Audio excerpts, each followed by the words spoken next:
Today our target is nodule in the isthmus, and then nodule on the left, inferior pole, and all the way up to the superior pole.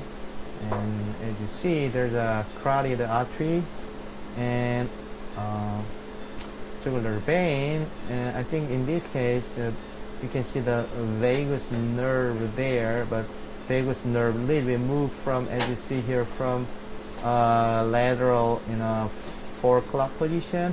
It's moved into a little bit more medial when I scan a little bit downward. So we should be a little bit careful not too close to that vagus nerve. And so as you see here, even vagus nerve, course is, different.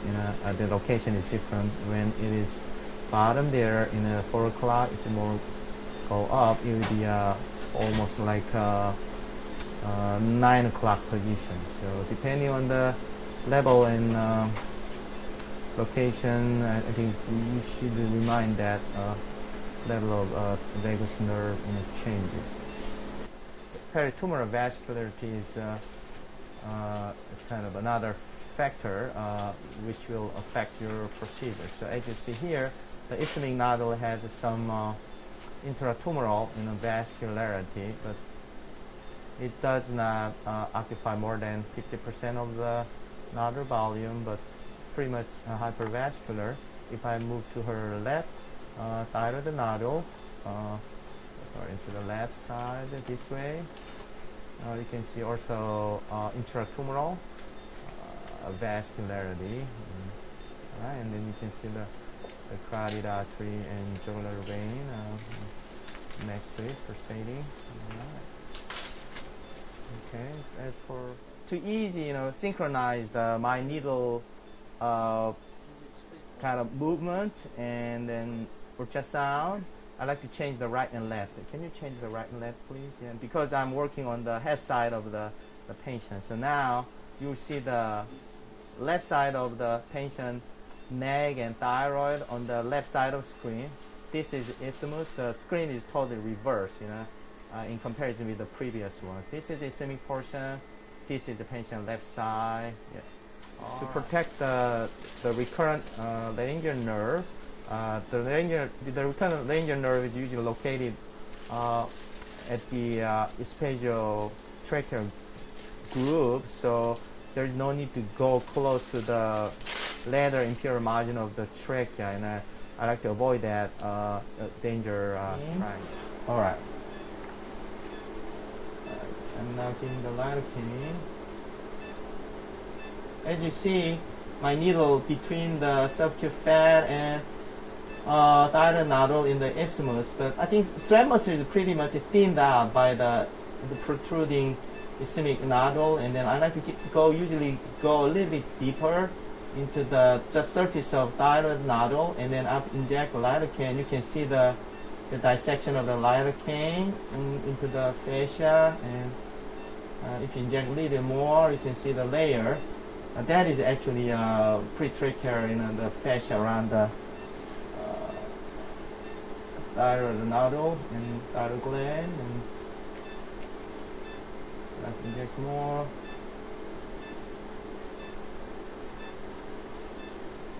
Now you see the dissection of the lidocaine. Follow there. You see now the needle tip. By injecting lidocaine, you will see more of the fluid there. Now I'm doing the perithyroid the dissection with the lidocaine. That's why I don't call it hydro dissection. It's perithyroid lidocaine injection. It's kind of the hydro dissection technique, but this is to protect stem muscle burning during the energy transmitted. Heat is transmitted, and then I'm injecting more, holding back. Put the power on. Sometimes you think that you are seeing the needle tip entirely, but only you just see the part of it. And then the most important thing is to see the real needle tip. So insulated portion is really echogenic.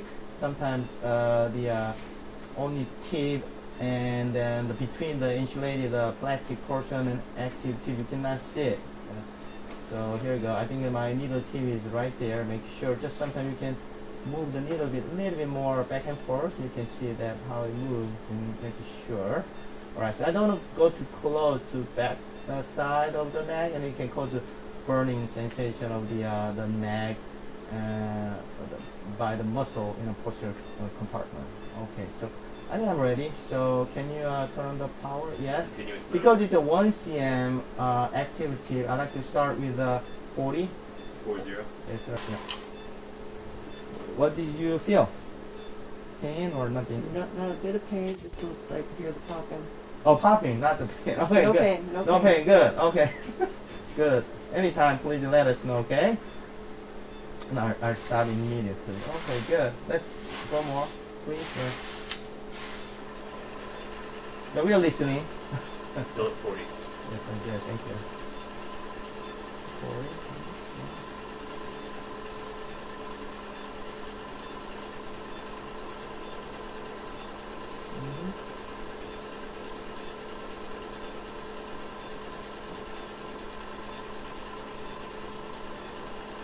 You depend on only micro bubbles. There's a chance you can pull the needle too early, before the energy transmitted to the adjacent, the side of the tissue. There's two hit is one is just around the needle by the excitation of the ions. We call it friction energy. Another energy is transmitted by distance to adjacent thyroid tissue. We call it conduction. So just stay there for a while and then make sure that heat is generated and then transmitted enough, to burn the adjacent thyroid tissue. If you pull too early, you will miss that conduction. Can you stop, please?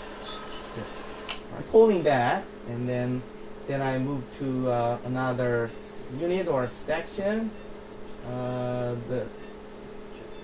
And we call it moving shot technique.